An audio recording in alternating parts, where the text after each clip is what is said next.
نور سے جگمگاتا چہرہ۔ اللہ کے پیارے آخری نبی صلی اللہ علیہ وآلہ وصحبہ وسلم کے دادا جان حضرت عبد المطلب رضی اللہ عنہ نے خواب دیکھا، ایک درخت جس کے اوپر کا حصہ آسمان کو چھو رہا ہے اور ٹہنیاں مشرق و مغرب تک پھیلی ہیں، اس سے ایک نور ظاہر ہے جس کی روشنی سورج کی روشنی سے 70 گنا زیادہ ہے۔ عرب و عجم اس کے سامنے سجدے میں ہے اور لمحہ بلمحہ اس کا نور بڑھتا ہی جا رہا ہے۔ قریش کا ایک گروہ اس کی ٹہنیوں سے لٹکا ہوا ہے اور بعض قریش اسے کاٹنے کی کوشش کر رہے ہیں، مگر جیسے ہی یہ اس درخت کے قریب جاتے ہیں ایک خوبصورت نوجوان انہیں پیچھے دھکیل دیتا ہے۔ حضور صلی اللہ علیہ وآلہ وصحبہ وسلم کے دادا حضرت عبد المطلب رضی اللہ عنہ فرماتے ہیں، میں نے اس سے زیادہ حسین شخص کبھی نہیں دیکھا، نہ اس کی خوشبو سے اچھی خوشبو کبھی سونگھی ہے۔ قریش کے وہ لوگ جو درخت کاٹنا چاہتے ہیں، یہ نوجوان ان کی پسلیاں توڑ دیتا اور ان کی آنکھیں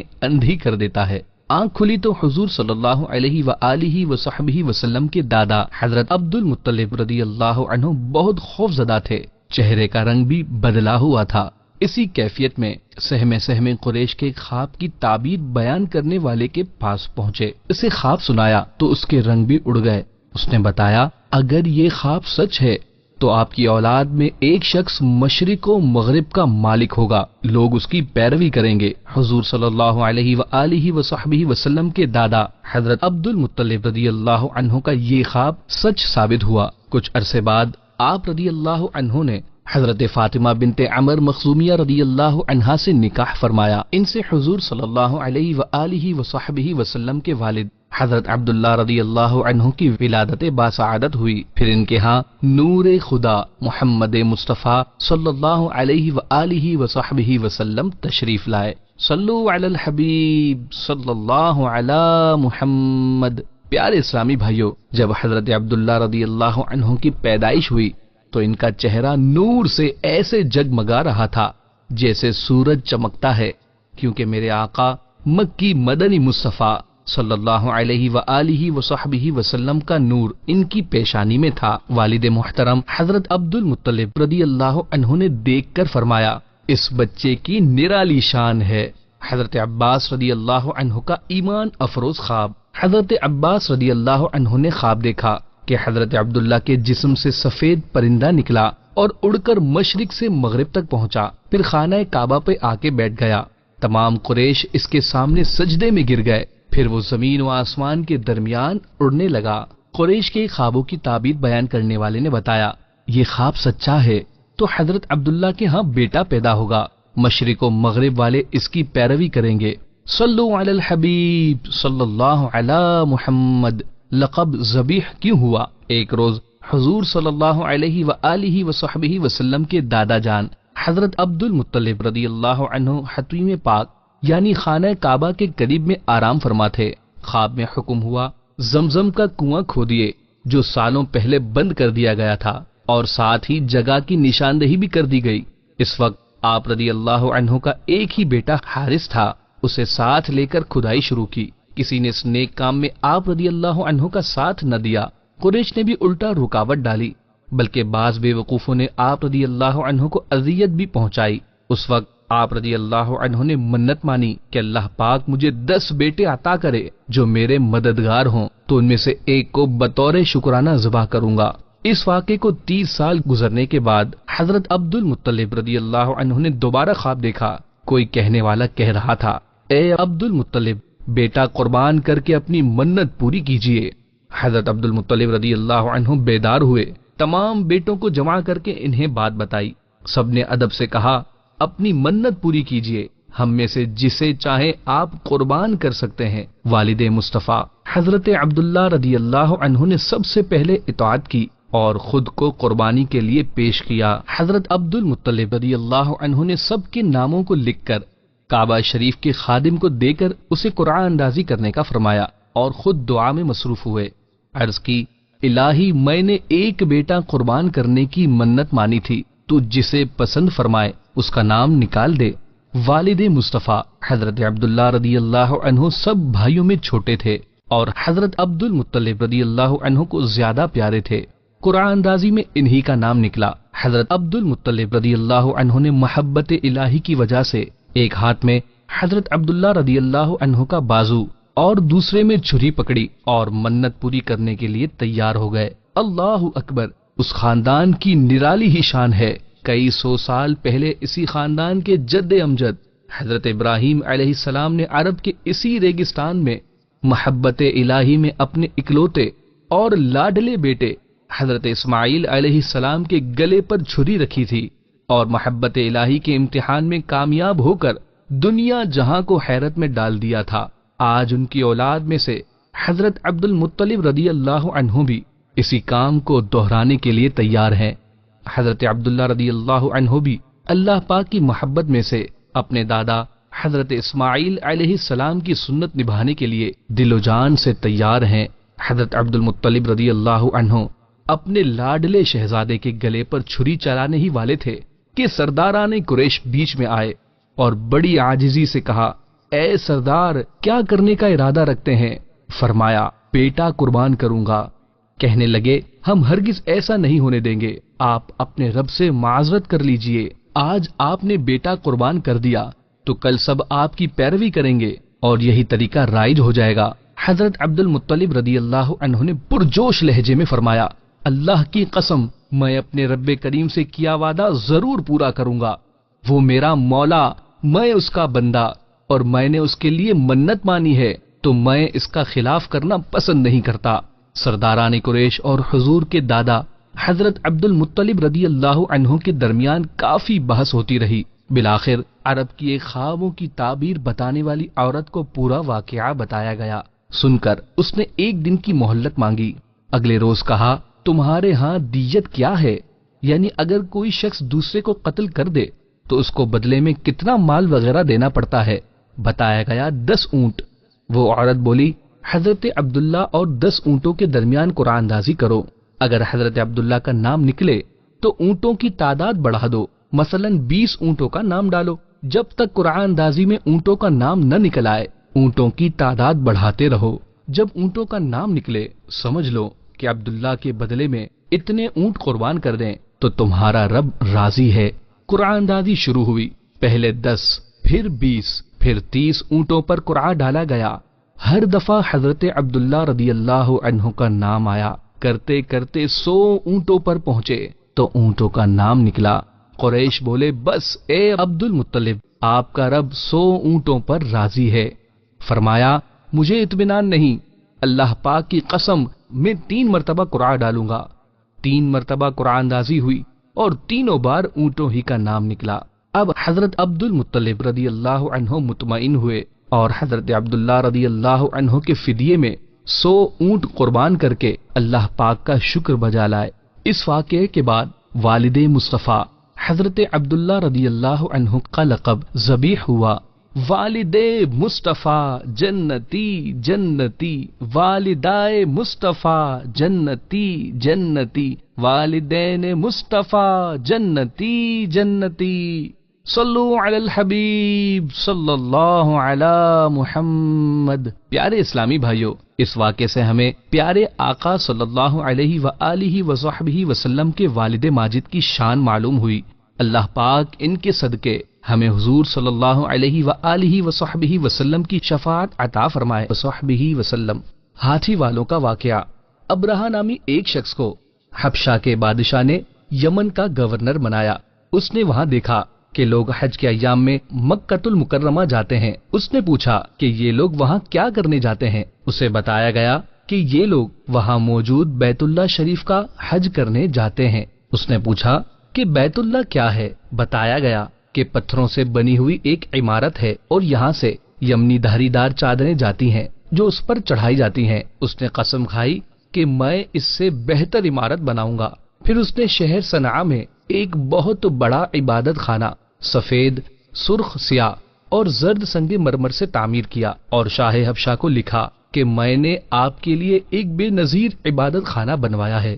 میں عرب کے لوگوں کو مجبور کروں گا کہ آئندہ خانہ کعبہ کو چھوڑ کر یہیں حج و طواف کیا کریں۔ جب یہ خبر عرب میں مشہور ہو گئی تو بنی کنانہ میں سے ایک شخص نے غصے میں آ کر اس عبادت خانہ میں پیشاب کر دیا۔ یہ دیکھ کر ابرہہ آگ بگولا ہو گیا اور اس نے قسم کھائی کہ کعبے کی اینٹ سے اینٹ نہ بجا دوں تو میرا نام ابرہا نہیں۔ اسی وقت فوج اور ہاتھی لے کر مکے کی طرف چل پڑا، یہاں تک کہ مقام مغمس میں جو مکہ مشرفہ سے 2 میل ہے جا اترا، اور ایک سردار کو حکم دیا کہ اہل مکہ سے چھیڑ چھاڑ شروع کرے۔ وہ سردار قریش کے اونٹ اور بھیڑ بکریاں ہانک لایا، جن میں 200 اونٹ حضرت عبد المطلب بن ہاشم کے بھی تھے۔ حضرت عبد المطلب کو اس واقعے سے بڑا رنج پہنچا۔ آپ اس معاملے میں گفتگو کرنے کے لیے اس کے لشکر میں تشریف لے گئے۔ جب ابرہا کو معلوم ہوا کہ قریش کا سردار اس سے ملاقات کرنے کے لیے آیا ہے تو اس نے آپ کو خیمے میں بلا لیا۔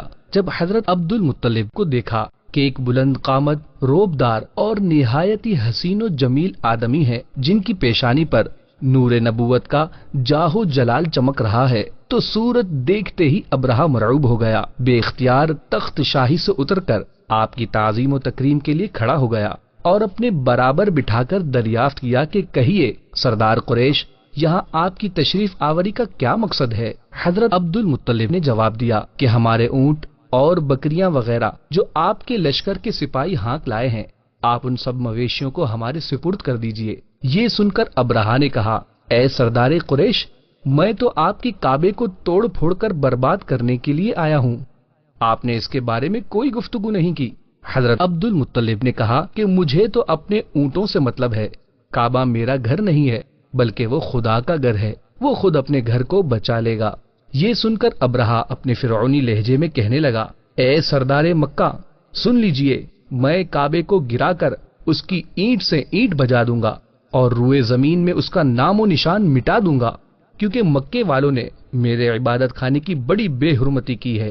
حضرت عبد المطلب نے فرمایا کہ پھر آپ جانے اور خدا جانے، میں آپ سے سفارش کرنے والا کون؟ اس گفتگو کے بعد ابرہا نے تمام جانوروں کو واپس کر دینے کا حکم دے دیا۔ حضرت عبد المطلب تمام اونٹوں اور بکریوں کو ساتھ لے کر اپنے گھر چلے آئے اور مکے والوں سے فرمایا کہ تم لوگ اپنے اپنے مال مویشیوں کو لے کر مکے سے باہر نکل جاؤ اور پہاڑوں کی چوٹیوں پر چڑھ کر اور دروں میں چھپ کر پناہ لو۔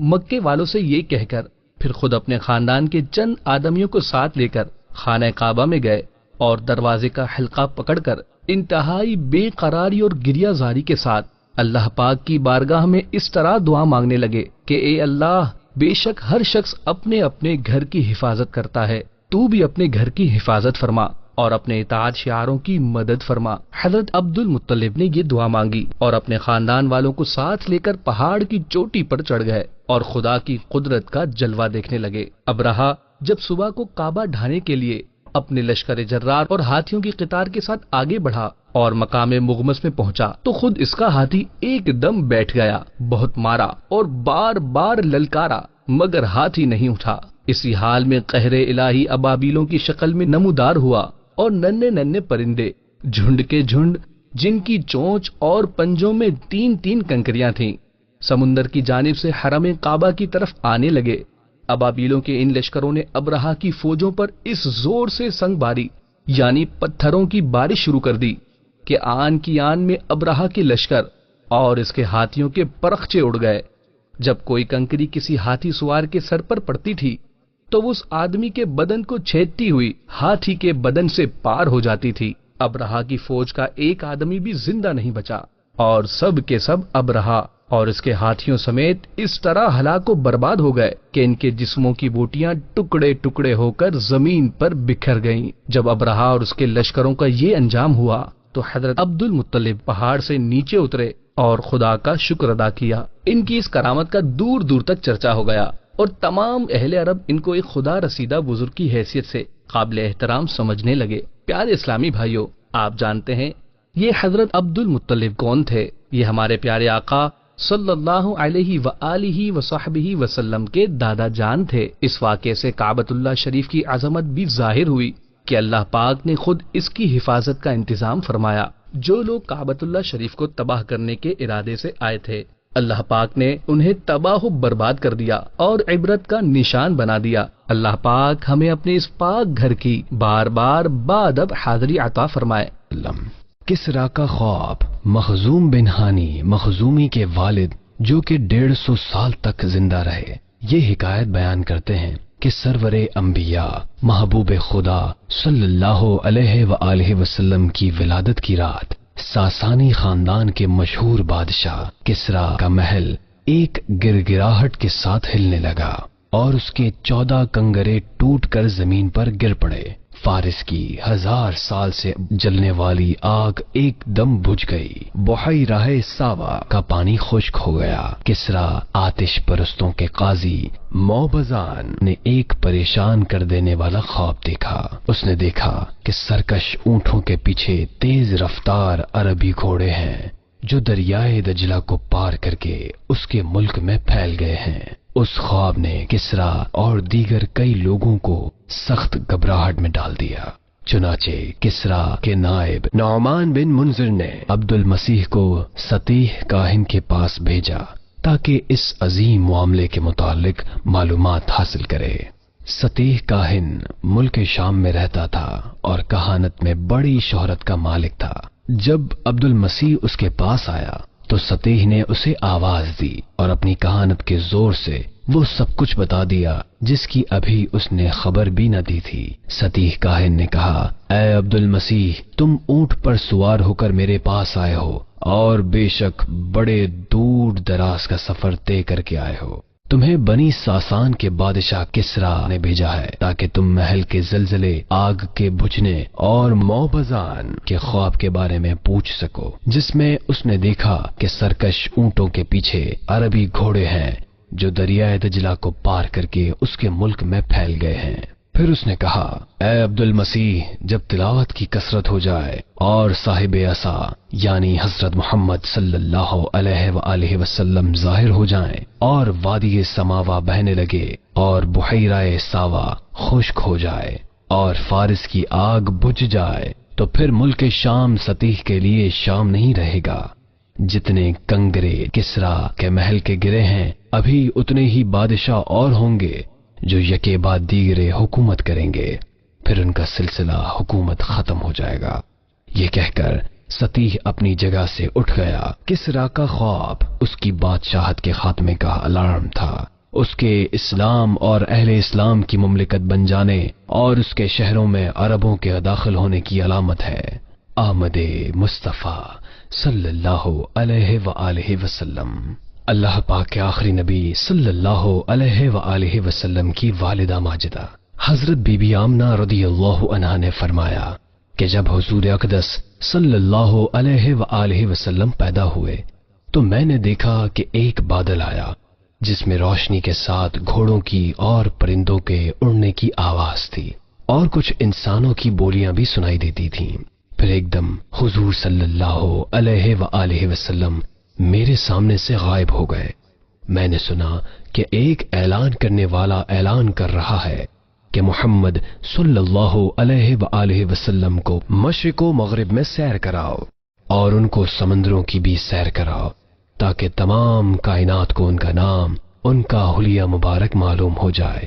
ان کو تمام جاندار مخلوق یعنی جن و انسان، ملائکہ یعنی فرشتے اور چرندوں پرندوں کے سامنے پیش کرو اور ان کے تمام پیغمبروں کے کمالات اور اخلاق حسنہ سے مزید خوبصورت کر دو۔ اس کے بعد وہ بادل چھٹ گیا۔ پھر میں نے دیکھا کہ آپ ریشم کے سبز کپڑے میں لپٹے ہوئے ہیں اور اس کپڑے سے پانی ٹپک رہا ہے۔ کوئی اعلان کرنے والا اعلان کر رہا ہے کہ واہ واہ، کیا خوب محمد صلی اللہ علیہ وآلہ وسلم کو تمام دنیا پر قبضہ دے دیا گیا۔ اب میں نے سرکار صلی اللہ علیہ وآلہ وسلم کا چہرہ دیکھا تو 14ویں کے چاند کی طرح چمک رہا تھا اور بدن سے پاکیزہ مشک کی خوشبو آ رہی تھی۔ پھر 3 شخص نظر آئے۔ ایک کے ہاتھ میں ایک چمکدار انگوٹھی تھی۔ انگوٹھی کو 7 مرتبہ دھو کر اس نے پیارے آقا مدینے والے مصطفیٰ صلی اللہ علیہ وآلہ وسلم کے دونوں کندھوں کے درمیان مہر نبوت لگا دی۔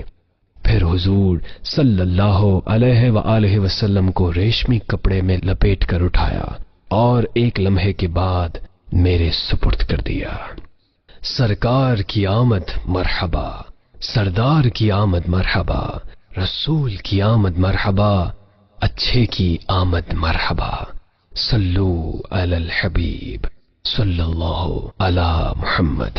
پیارے اسلامی بھائیوں، ان واقعات سے ہمیں پیارے آقا صلی اللہ علیہ وآلہ وصحبہ وسلم کی یہ شان معلوم ہوئی کہ حضور اکرم صلی اللہ علیہ وآلہ وصحبہ وسلم کی آمد پر کیسے کیسے زبردست واقعات رونما ہوئے۔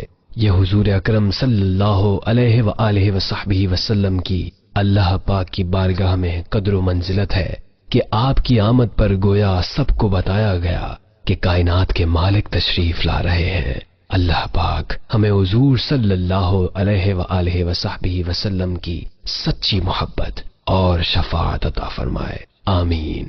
آج کے پروگرام کا وقت اختتام کی طرف بڑھ رہا ہے۔